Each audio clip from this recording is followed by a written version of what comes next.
Hello everyone, welcome to another exciting episode of Dayspring Discussions. I'm your host Sean McGahee. In this show, we talk about movies, TV, sci-fi, fantasy, comic books.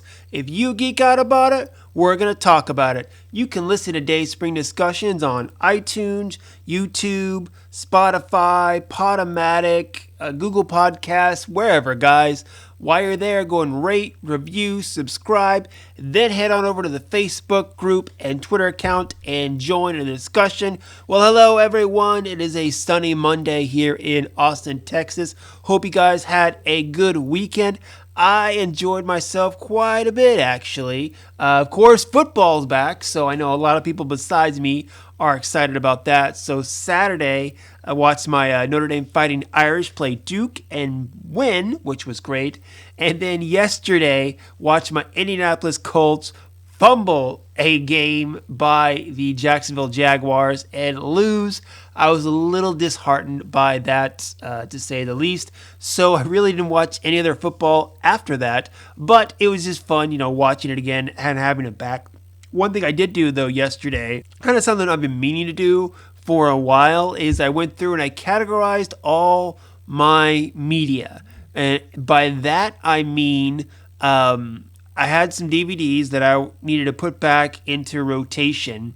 And I went ahead and just kind of filed, indexed, whatever you want to call it, all my stuff, because in this house, there's several people here, and sometimes we forget what we have. So I made a list of movies that we own, whether it be Blu-ray or DVD, a list of TV series that we physically own, and then a list of digital media, such as movies and TV. 3 separate lists. The hardest was the movies, because there's a lot of movies. I had to alphabetize them and then say whether they were Blu-ray or DVD. So that part was a little hard. But also kind of as far as my movie cabinet, I kind of redid as well, to where usually I have been putting movies in there that I don't own digitally, because if I put all the movies in there, they won't fit. So the ones that I own digitally, I put in a storage bin. And, the ones I don't own digitally, I just leave in the cabinet.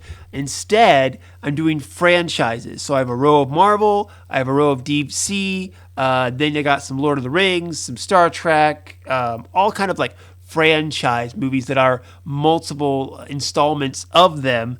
I have all those up in the cabinet right now. And let's be honest, those are the ones I'm probably most likely to watch anyway. So that's what I did really with my weekend. Kind of boring, I guess you could say that. Hope you guys had a good one though. So since you've heard me ramble on here about me categorizing my movies and such, for those of you who have not listened to the show, that's not all we talk about. What I talk about here is things in the world of geekdom that have come out last week.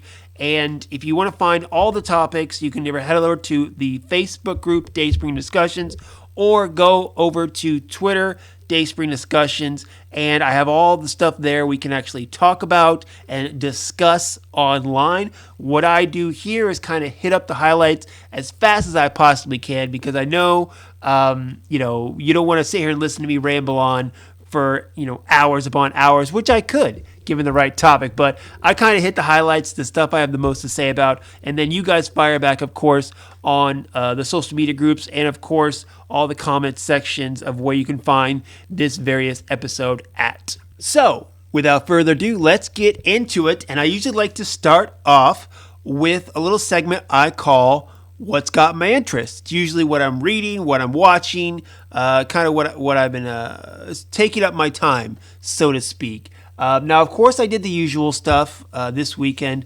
I watched the episode of The Boys. I watched Star Trek Lower Decks. And the show on Apple TV, Ted Lasso. If you haven't watched it yet, hilarious show with Jason Sudeikis. It's a great show. So I watched that. To be honest, I feel like I haven't watched enough movies lately, and I think it's mainly just because there's not a lot of movies out that I really want to watch. There's that one new Steve Carell one. Was it Irreplaceable or something like that? It was directed by Jon Stewart. I got it from Redbox the other day, and like a lot of Redboxes, I just didn't watch it. I wasn't in the mood to watch it by the time I had time to. And that's what happens with red boxes, which is why I don't watch a lot of red boxes. A couple days ago, I decided I was going to go through the Arrowverse crossovers. And I was going to start off with season 2 of the Arrow when they introduced Barry Allen, and then go to the first crossover in season 1 of Flash, in season 3 of Arrow when they first team up, and so on.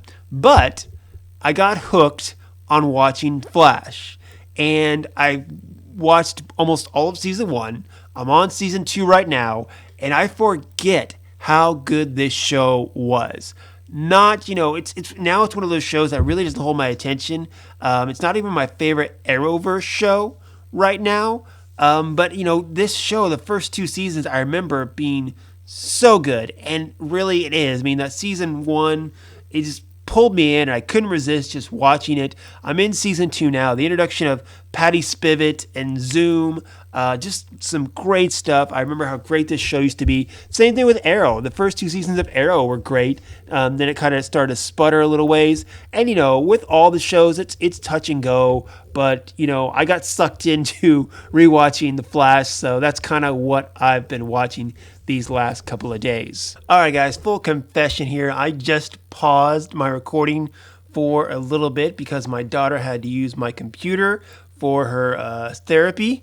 So I was out in the living room, and of course, I was watching The Flash. And damn, Patty Spivot is hot. I gotta say that. She's such a good fit for Barry, too. But I'm not gonna go down that rabbit hole, guys, because I have a lot of topics that I want to talk about. So let's move on, getting right into it, guys. Last week was Star Trek Day. I believe it was September 8th was Star Trek Day. For me, as a younger lad, I did not like Star Trek, but my father did. I would definitely call him a Trekkie, so familiar with Star Trek The Next Generation and Deep Space Nine, because those were the ones that were on when I was a kid and I was home and my dad watched them, so those are probably the ones I'm most familiar with. Definitely Next Generation. I've seen the movies, and I like the newer movies too. As I've gotten older, I've learned to appreciate Star Trek a little bit more too, to where I've tried checking out some of the shows. I watched Picard. I tried checking out Star Trek Discovery. Couldn't really get into it. However, this morning, I went to my local public library and picked up season 2 of Star Trek Discovery, mainly because I'm a little excited about the new show coming out, Star Trek Strange Worlds. So this one, the characters were set up in season 2 of Discovery, which I'm going to watch and figure all that out. But the thing was, too, is on Star Trek Day, I decided to watch something Star Trek-ish. And I haven't really watched the main series or the first series, way back in the 60s with William Shatner and Leonard Nimoy and all that. So I hop on Netflix to go watch the pilot. And turns out there's another pilot that isn't Captain Kirk. It's Captain Pike. And a whole different crew. The only person that's similar is Spock. And I come to find out through my friend Ben, who's a Star Trek fan, that this was the pilot that was originally aired to the network, or was pitched to the network. They didn't like it. They liked the concept, but they didn't like the characters. So they retooled it, brought in William Shatner, kept Spock, a whole bunch of other things. So the original pilot you can watch on Netflix, and it was aired, I guess, later on in the 80s when they first actually aired this. And it had Captain Christopher Pike, Spock, and a female number 1, which, of course, at the time was a little bit risky, so to speak, back in the 60s. Well, what they've done is they've taken this crew, updated them, of course, with new actors, and we're going to see this crew from the original pilot of Star Trek get their own series called Star Trek Strange New Worlds. And to me, that's kind of fascinating, to where you have, the pilot and bringing back these characters that really didn't get a shot. They're going to open it up a little bit. So to me, that's pretty interesting, of course. Rebecca Romijn's probably the most notable person that we see on there, playing number 1, Anson Mount as Christopher Pike, and then Ethan Peck as Spock.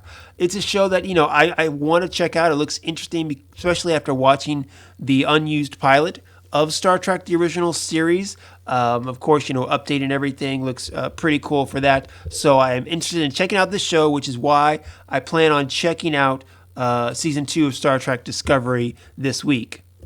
And I did end up for Star Trek Day sitting down and watching the 2009 Star Trek movie. My daughter actually watched with me. She asked some questions.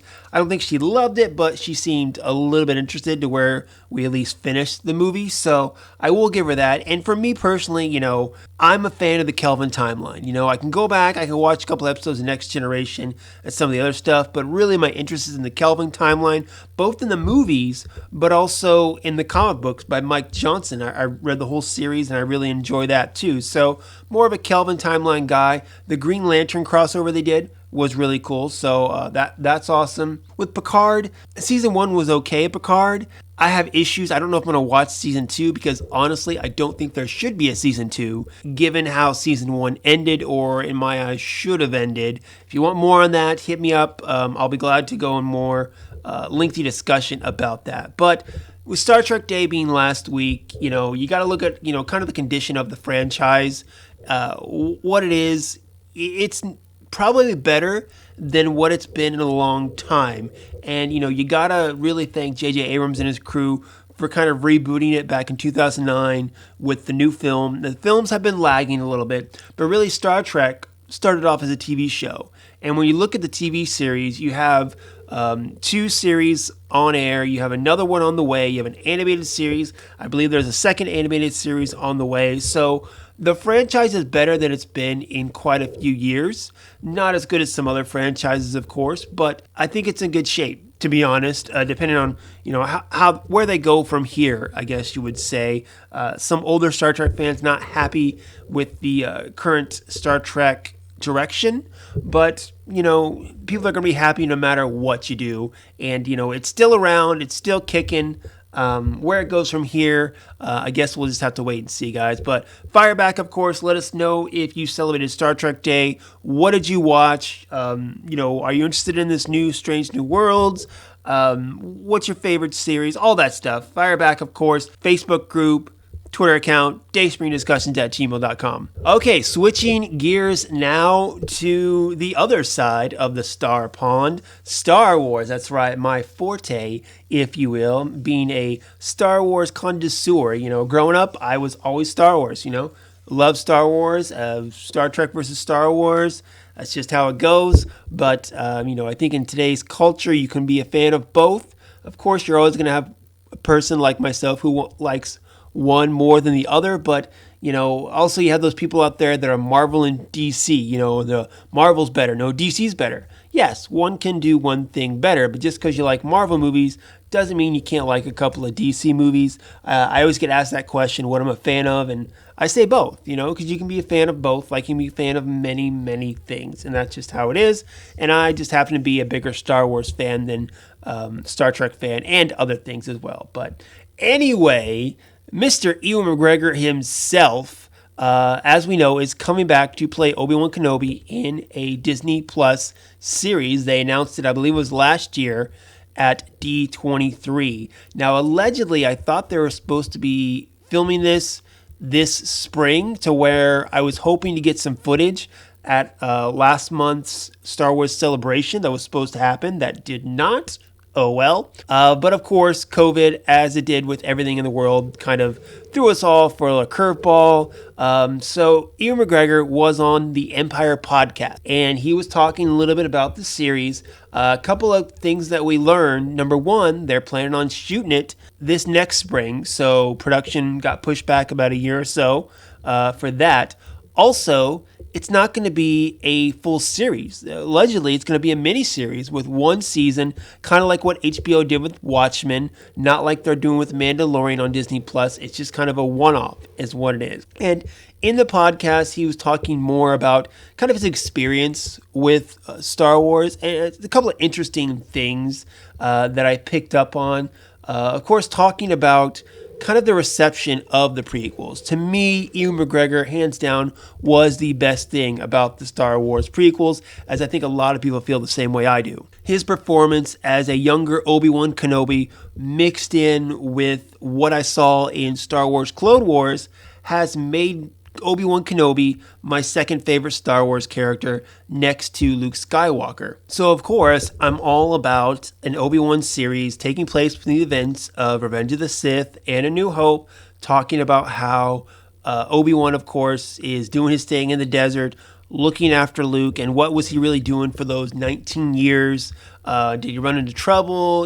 Did he just sit there and meditate the whole time? What exactly happened? And from the looks of it, we're going to get only a taste of it. Now, if you want more, you can always check out the Star Wars comic books by Marvel. There's a couple of stories in the run in regards to Obi-Wan flashbacks, a couple of adventures that he had while on Tatooine. And this looks like it's going to be another one, which of course I am super excited for. So the series is going to be directed by Deborah Chow, who directed several episodes of season 1 of The Mandalorian, some great episodes, which gave us all, I think, a great amount of faith in her ability to direct the entire series of Obi-Wan. And it makes sense though, because if this series is going to be a mini series and not a full-blown series, I think having one director for that time is a good way to go with it. If it was a series, I get it. Multiple directors makes sense. But if it's just a shorter thing, having one director on all of them, I think is the right call. And of course, there are going to be some people that are going to be upset that it's not a full-blown series. I get it, but I'll leave that up to the creative forces to think what they need to do. Not saying maybe there might be another miniseries of Obi-Wan down the line, perhaps. Maybe let Ewan McGregor get a little older. Maybe get him closer to A New Hope era. That could be cool. But for now, I'm just glad we're getting more Ewan McGregor as Obi-Wan Kenobi. I like to, live in that kind of Zen mentality where don't be sad it's over, be happy that it happened kind of thing. So I think we should all just be grateful that it's coming. So another snippet from the podcast, he was talking in regards to his previous experience working on the prequels. Now he said, quote, our films weren't much liked when they came out by my generation who loved the first ones.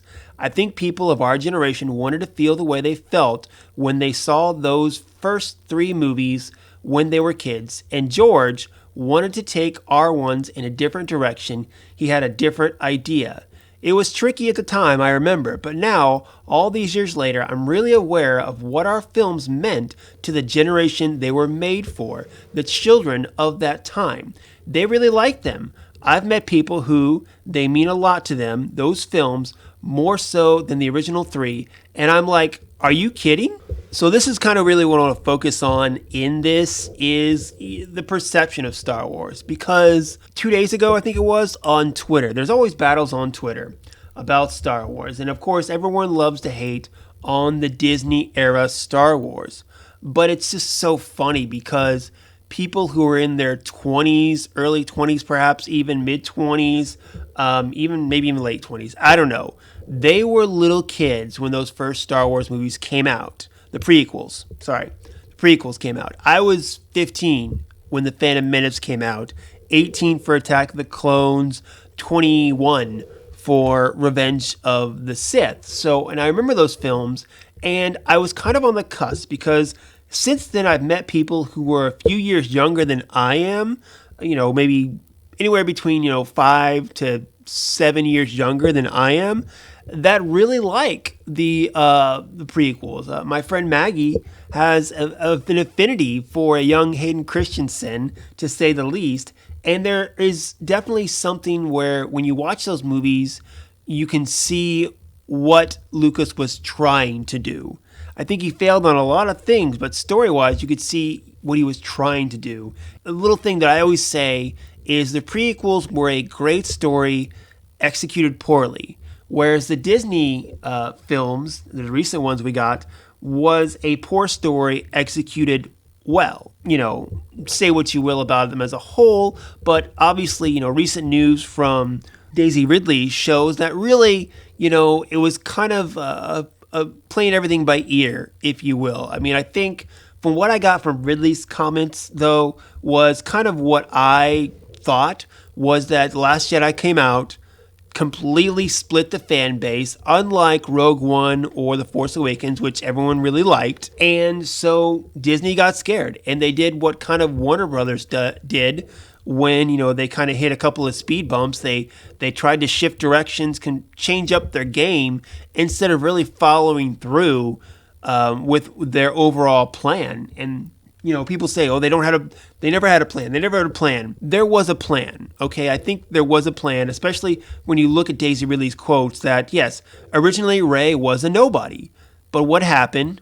Last Jedi came along, and she said that when, Rise of Skywalker was being made, that's when the plans were changed, and things were changed in order to, kind of react to the fear of how some fans perceived The Last Jedi. And I've seen on Twitter this last week especially, there was one post about how the Disney trilogy is not canon. The Disney stuff doesn't count.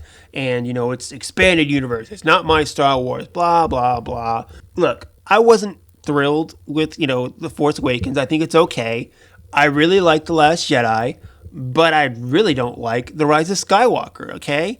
But guess what, guys? It is what it is, because this is the exact same argument we had almost 15 to 20 years ago in regards to the prequels. It's a whole different generation, not liking what they're getting and basically saying, well, this isn't actual Star Wars.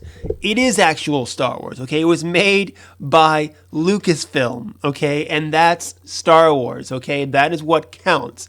We may not like it. That's totally in your right to not like it. But to stick your fingers in your ear and go la la la la, no, not mine, la la la la la la. That's just childish and being a little baby.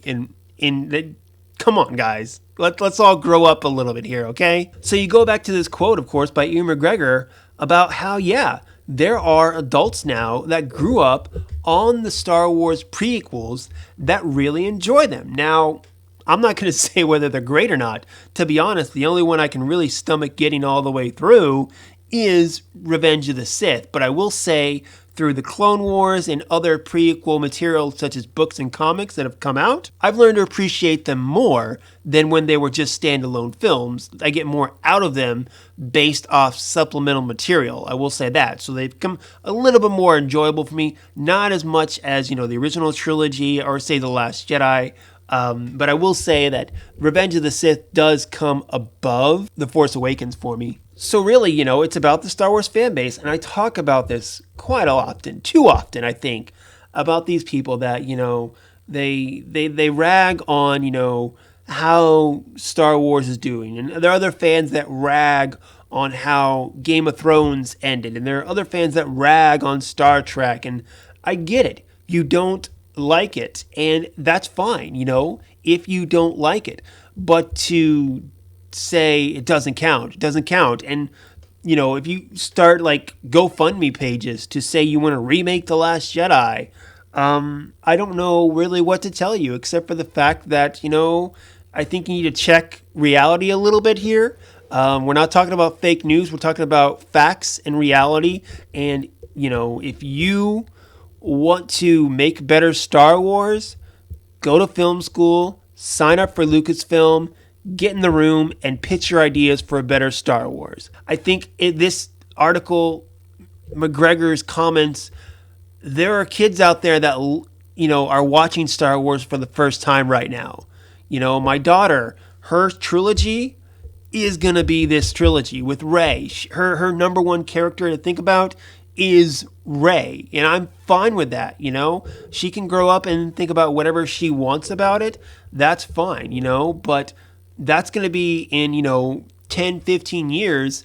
Those movies are going to mean something to her because they're part of her childhood, much like the prequels meant to some people, how the original trilogy meant to me. It doesn't matter what they are, it matters what they mean to you. And I'm glad that Ewan McGregor has, realized that, they were kind of a mess as far as an experience for him and how they were perceived.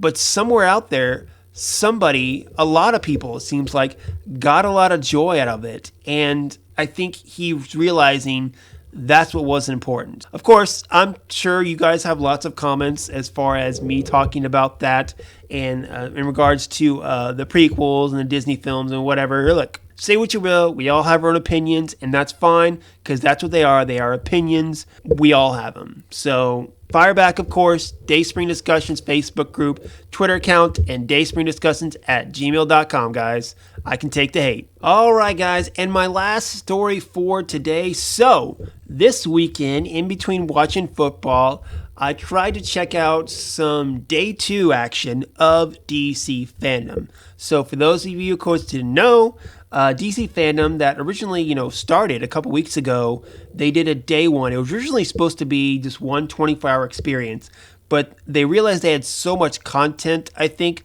that they split it in 2. The first day, of course, was all programming that was timed. They played it 3 times, 8 hours, each 3 times, 24 hours, and it was all timed stuff. What they did for this one was everything was pre-recorded, put up online, and you got to pick and choose a la carte what you actually wanted to watch. Now, because of football and other things, I was pretty busy this weekend.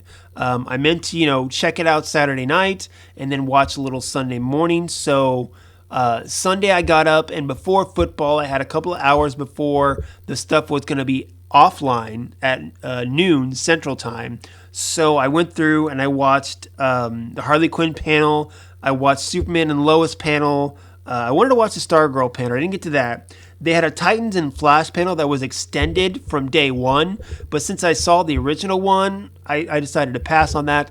I saw a couple of Superman panels. I played around in kind of the fun stuff with the Inside Verse, I think is what it was, with downloadable wallpapers and stuff like that too. The Kids Verse, I really wanted to experience some of that with my daughter as far as the Teen Titans Go stuff, which I know she watches the show and she would like. But of course, that was Saturday afternoon and they had technical issues, so I never got a chance to do that stuff with her. So I'm kind of disappointed in all of that. But the main thing I did on Saturday night was I went online and I finished Superman Man of Tomorrow, the newest DC animated movie. So I watched it about a week or 2 ago, maybe, perhaps. I found it online and I sat down and started watching it. Now, this, of course, as I said before, they're going a different direction. The shared cinematic universe that they've been doing with the DC animated stuff since Flashpoint Paradox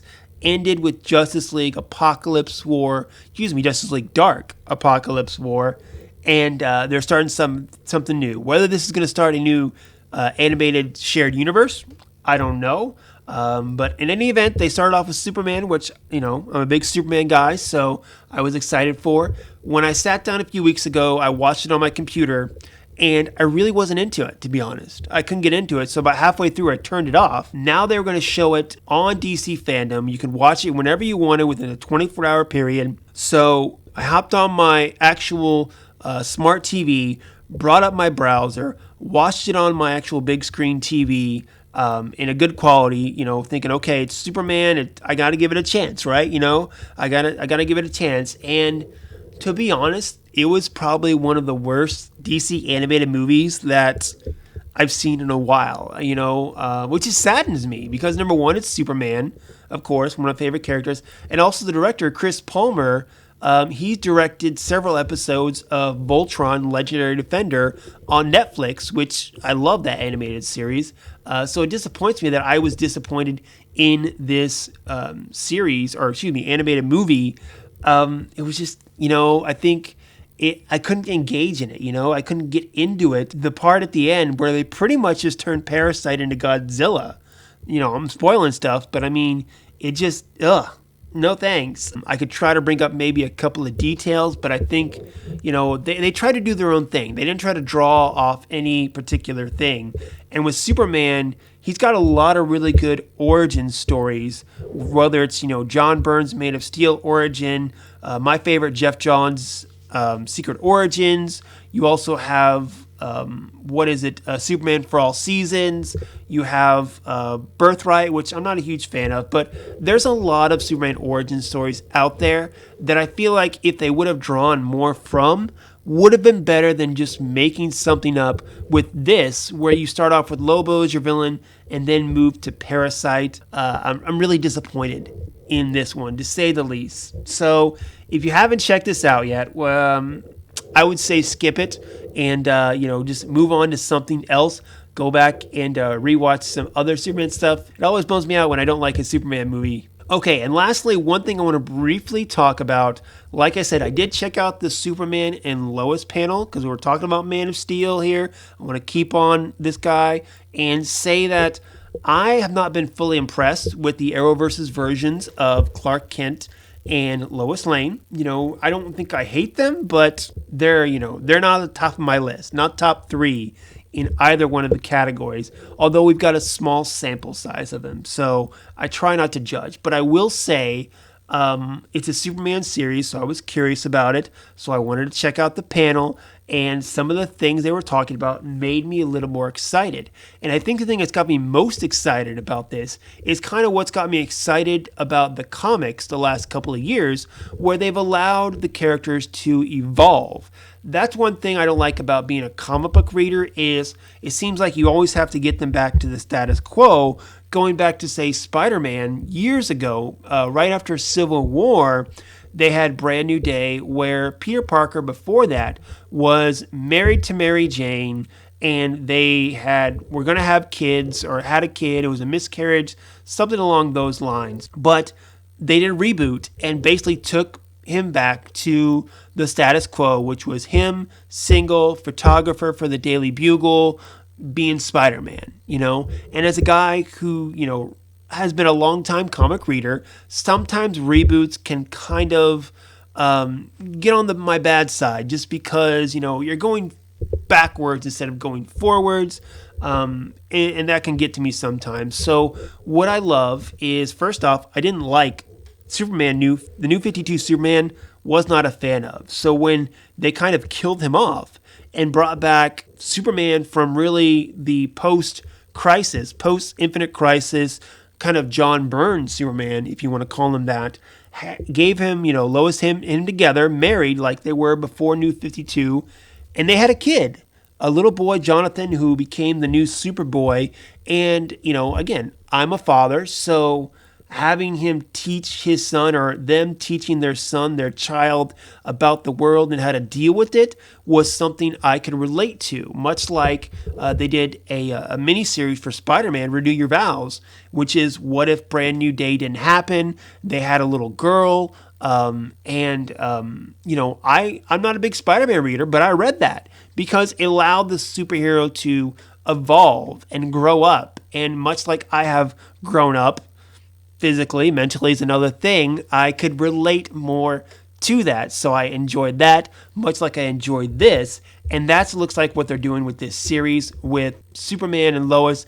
They've got 2 kids, Jonathan and Jordan. I'm not sure about the name Jordan. Jonathan, of course, is the name of their son in the comic books. If you were going to go with another boy's name, I would have said Sam after Lois's dad. But speaking of Lois's dad, Dylan Walsh, the Nip Tuck alumni himself, is going to be in this as well. And one of my favorite Entourage hotties who played Sloane in Entourage. I can never say her name. Emmanuel Creek? I know that's not right. I just call her Sloane from Entourage. She's going to be playing Lana Lang in this. You got another girl in here that's going to be Lana's daughter, and from what they said in the panel, they're going to be maybe a little bit of a love triangle between Lana's daughter and the 2 Kent boys. So we'll see how that goes. But it's a Superman show, and like I said, I wasn't a big fan of how these 2 actors have played the characters, but the more I heard about it, I gotta admit I'm a little more excited. I'm trying not to get my hopes up, of course, too, because it's an Arrowverse show, and those all have that little bit of cheese factor in them. But in any event, it's Superman.